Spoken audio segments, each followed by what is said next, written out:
भी इन्हें सुरक्षा घेरे क्यों? कहते जी सिखां की सुरक्षा वास्ते। और सिखां नूं सुरक्षा की लोड़ नहीं है, शेरां नूं सुरक्षा की लोड़ नहीं है। हाँ, शेरां तो सुरक्षा की लोड़ है कि तुसीं शेरां तो सुरक्षित करने वास्ते ये जिहड़े सुरक्षा दस्ते या सुरक्षा दीवारां जिहड़ियां ने बनाईयां ने, ये सानूं दस रहीआं ने।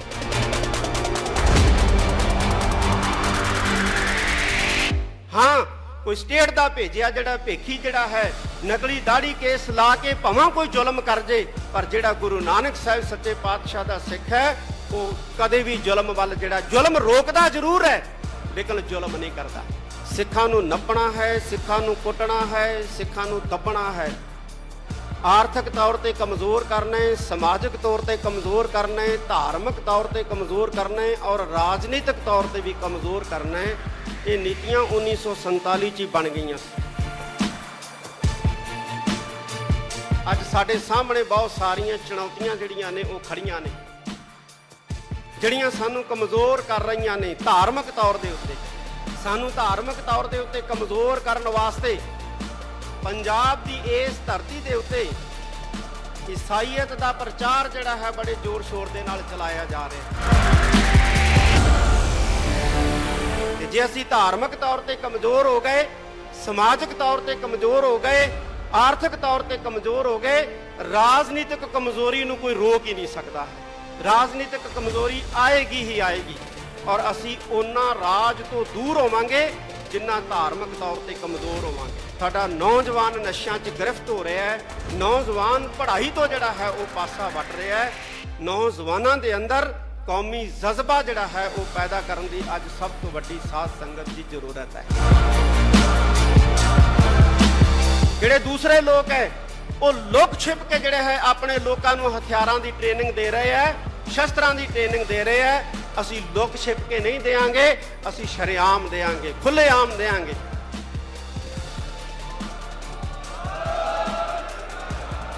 वाहिगुरु जी का खालसा, वाहिगुरु जी की फतेह। अज असी सारे उन्हां महान योधियां सूरबीरां नूं याद करने वास्ते इकट्ठे होए हैं जिन्हां ने जून 1984 दे विच भारती फौज का डट के मुकाबला करदियां शहादतां दे जाम पीते। बहुत ही सूरबीर महान योधे संत जरनैल सिंह जी पिंडरांवाले महापुरख, अमर शहीद भाई साहब भाई अमरीक सिंह जी, बाबा ठारा सिंह जी और बहुत ही सूझवान नीतिवान जरनल भाई सुबेग सिंह जी। इन्हां तो अलावा अज दे दिन जून 1984 दे विच इस अस्थान दे उत्ते भारती स्टेट दे नाल लड़दियां बेअंत सिखां ने शहीदी दित्ती है, जिहदे विच बीबियां भी सन, बजुर्ग भी सन, बच्चे भी सन, नौजवान भी सन। और असीं उन्हां शहीदां नूं याद करने वास्ते अज इकट्ठे होए हैं। जिस वक्त भारत 1947 दे विच भारती लोगों के कहने मुताबक आज़ाद होया, सिखां नूं नप्पण दी, सिखां नूं कुटण दी पॉलिसी जिहड़ी है उस वेले तैयार हो गई सी और तैयार की सी जवाहर लाल नेहरू ने कि इस हिंदुस्तान के अंदर, इस भारत के अंदर सिखां नूं नप्पना है, सिखां नूं कुटना है, सिखां नूं दबना है, आर्थिक तौर पर कमज़ोर करने, समाजिक तौर पर कमज़ोर करने, धार्मिक तौर पर कमज़ोर करने और राजनीतिक तौर पर भी कमज़ोर करने। ये नीतियां 1947 च बन गई और उहदा सिटा 1984 दे विच श्री अकाल तख्त साहिब, सचखंड श्री हरमंदर साहिब ते 37 होर गुरुद्वारे साहिबाना दे विच हमलियां दे रूप दे विच निकलिया। मैं कुछ गल्लां साझियां करनियां। ये जिहड़ी बादशाहत का संकल्प है या राज का संकल्प है, ये सानू गुरु साहिबान ने दिता है और असी अपने अरदास के दौरान दौरे दे विच इस संकल्प नूं दोहराउने हैं, राज करेगा खालसा, और दोहराउंदे रहना। जिहड़ा सिख है, जिहदे केसां दे विच अमृत है, जिहदे नेत्रां दे विच अमृत है, ਜਿਹਦੇ ਮੁਖ ਦੇ ਵਿੱਚ ਖੰਡੇ ਬਾਟੇ ਦਾ ਅੰਮ੍ਰਿਤ ਹੈ, ਉਹ ਰਾਜ ਦੇ ਸੰਕਲਪ ਤੋਂ ਮੁਨਕਰ ਨਹੀਂ ਹੈ ਔਰ ਨਾ ਮੁਨਕਰ ਹੋ ਸਕਦਾ। ਇਹ ਗੱਲ ਵੱਖਰੀ ਹੈ ਕਿ ਕੋਈ ਖੁੱਲ੍ਹੇਆਮ ਮਾਨਸਾ ਵਰਗਾ ਖੁੱਲ੍ਹੇਆਮ ਕਹਿੰਦਾ ਹੈ ਔਰ ਸਾਡੇ ਵਰਗੇ ਦੱਬੀ ਜ਼ੁਬਾਨ 'ਚ ਕਹਿ ਦਿੰਦੇ ਆ।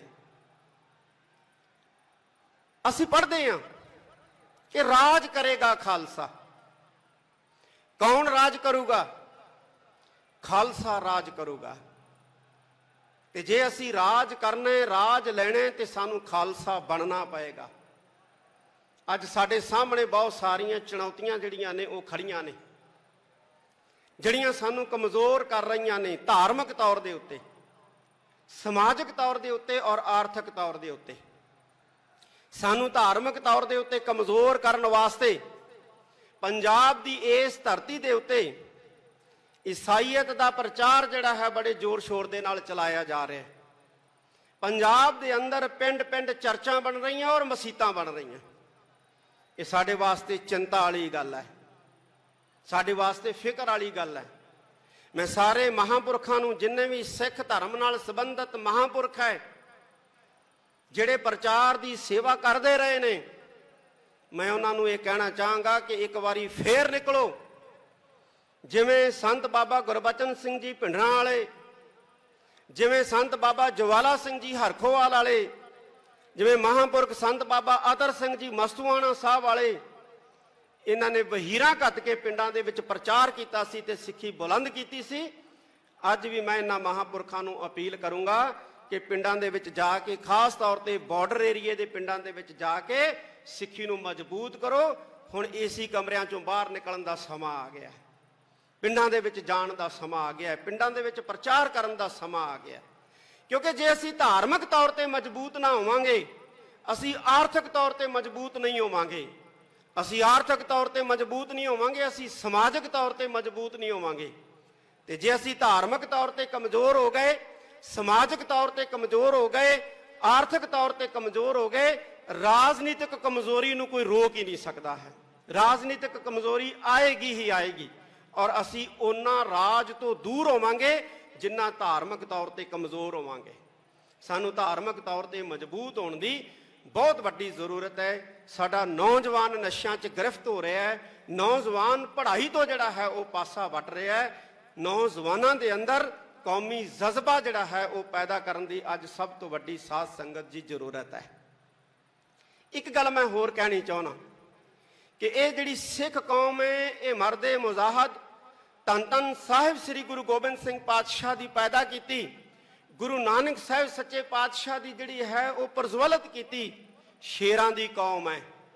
ਇਸ ਵਾਰ ਸ੍ਰੀ ਅੰਮ੍ਰਿਤਸਰ ਸਾਹਿਬ ਦੇ ਆਸ-ਪਾਸ ਸਰਕਾਰ ਨੇ ਬਹੁਤ ਵੱਡਾ ਘੇਰਾ ਕੱਤਿਆ। ਸਰਕਾਰ ਵੀ ਮੰਨਦੀ ਹੈ ਕਿ ਇਹ ਸ਼ੇਰਾਂ ਦੀ ਕੌਮ ਹੈ, ਕਿਉਂਕਿ ਸ਼ੇਰਾਂ ਨੂੰ ਕਾਬੂ ਕਰਨ ਵਾਸਤੇ ਵੱਡੇ ਵੱਡੇ ਪਿੰਜਰੇ ਜਿਹੜੇ ਨੇ ਜਾਂ ਵੱਡੀਆਂ ਵੱਡੀਆਂ ਦੀਵਾਰਾਂ ਖੜੀਆਂ ਕੀਤੀਆਂ ਜਾਂਦੀਆਂ। ਗਿੱਦੜਾਂ ਨੂੰ ਰੋਕਣ ਵਾਸਤੇ ਪਿੰਜਰੇ ਖੜੇ ਕਰਨ ਦੀ ਜ਼ਰੂਰਤ ਨਹੀਂ ਪੈਂਦੀ। ਸਰਕਾਰਾਂ ਨੂੰ ਪੁੱਛਿਆ ਵੀ ਇਹਨੇ ਸੁਰੱਖਿਆ ਘੇਰੇ ਕਿਉਂ? ਕਹਿੰਦੇ ਜੀ ਸਿੱਖਾਂ ਦੀ ਸੁਰੱਖਿਆ ਵਾਸਤੇ।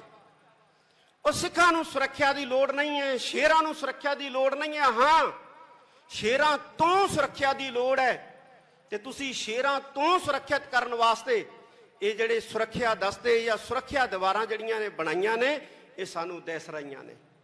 ਤੇ ਸ਼ੇਰ ਜਿਹੜਾ ਹੈ, ਜਿਹੜਾ ਗੁਰੂ ਗੋਬਿੰਦ ਸਿੰਘ ਮਹਾਰਾਜ ਦਾ ਪੈਦਾ ਕੀਤਾ ਖਾਲਸਾ ਹੈ, ਉਹ ਕਿਸੇ ਤੇ ਨਹੱਕਾ ਹਮਲਾ ਨਹੀਂ ਕਰਦਾ, ਕਿਸੇ ਤੇ ਬੇਵਜ੍ਹਾ ਜਿਹੜਾ ਹੈ ਆਪਣਾ ਪੰਜਾ ਨਹੀਂ ਮਾਰਦਾ, ਬੇਵਜ੍ਹਾ ਜਿਹੜਾ ਹੈ ਉਹ ਕਿਸੇ ਵੱਲ ਦਹਾੜਦਾ ਨਹੀਂ ਹੈ।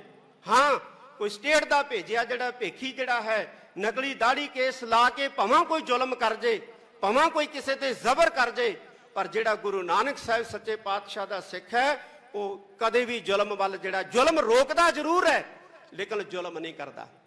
ਮੈਂ ਸਿੱਖ ਸੰਸਥਾਵਾਂ ਨੂੰ ਇਹ ਕਹਿਣਾ ਚਾਹਾਂਗਾ ਕਿ ਅੱਜ ਜ਼ਰੂਰਤ ਆ ਗਈ ਹੈ, ਜਿਵੇਂ ਧੰਨ ਗੁਰੂ ਅੰਗਦ ਦੇਵ ਜੀ ਮਹਾਰਾਜ ਨੇ ਖਡੂਰ ਸਾਹਿਬ ਦੀ ਧਰਤੀ ਦੇ ਉੱਤੇ ਮੱਲ ਅਖਾੜੇ ਕਾਇਮ ਕੀਤੇ ਸੀ।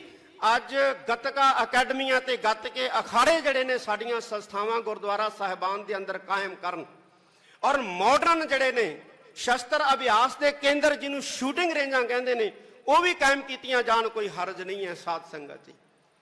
ਜਿਹੜੇ ਦੂਸਰੇ ਲੋਕ ਹੈ ਉਹ ਲੁਕ ਛਿਪ ਕੇ ਜਿਹੜੇ ਹੈ ਆਪਣੇ ਲੋਕਾਂ ਨੂੰ ਹਥਿਆਰਾਂ ਦੀ ਟ੍ਰੇਨਿੰਗ ਦੇ ਰਹੇ ਹੈ, ਸ਼ਸਤਰਾਂ ਦੀ ਟ੍ਰੇਨਿੰਗ ਦੇ ਰਹੇ ਹੈ, ਅਸੀਂ ਲੁਕ ਛਿਪ ਕੇ ਨਹੀਂ ਦੇਾਂਗੇ, ਅਸੀਂ ਸ਼ਰੇਆਮ ਦੇਾਂਗੇ, ਖੁੱਲ੍ਹੇਆਮ ਦੇਾਂਗੇ।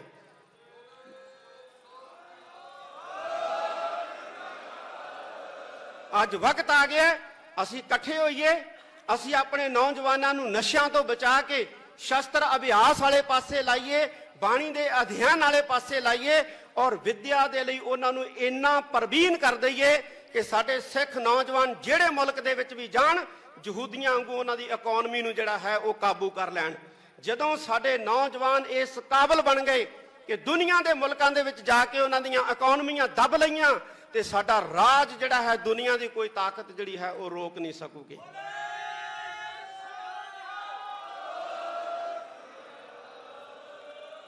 ਸੱਚਖੰਡ ਸ੍ਰੀ ਹਰਮੰਦਰ ਸਾਹਿਬ, ਸ੍ਰੀ ਦਰਬਾਰ ਸਾਹਿਬ, ਸ੍ਰੀ ਅਕਾਲ ਤਖਤ ਸਾਹਿਬ ਤੇ ਜਿਹਨੇ ਵੀ ਹਮਲਾ ਕੀਤਾ ਉਹ ਬਰਬਾਦ ਹੋਇਆ ਹੈ।